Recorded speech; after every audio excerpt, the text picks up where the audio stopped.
The Devils' penalty kill went 2 for 3 today, but I know you're not a big fan of some of the penalties that the Devils did take.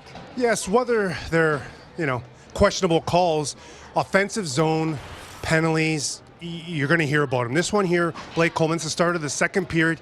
There's no need to take that in the offensive zone, right? It's one of those things. Kyle Palmieri, you can maybe say, hey, this is a weak call. Yes, I can say that as well, but it's another offensive zone penalty.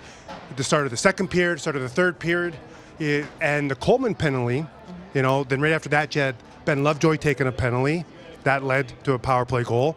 But at least in the third period, the Devils were able to kill, Palmieri's penalty and get the Bratt goal. So, look, I like to see not to see those offensive penalties. Sure. Let's talk now about Kurtis Gabriel. We opened with him really in the pregame show here. We know it's a high-energy guy going against his former team and really bringing so much life to that fourth line. And, of course, we also saw him get into the fisticuffs there. What did you think of Gabriel's game overall?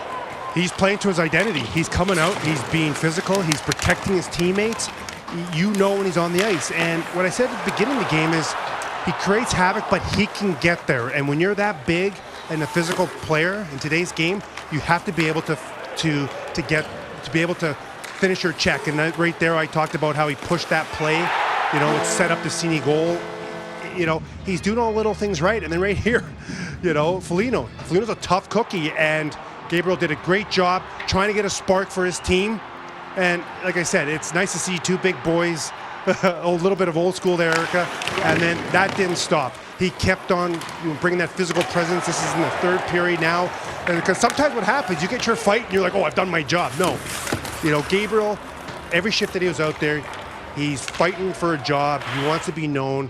But again, what he's also doing, what I said in the pregame interview, is what impresses me is that he has to play on the edge, but he's not hurting the team by taking uncharacteristic or unselfish minor penalties.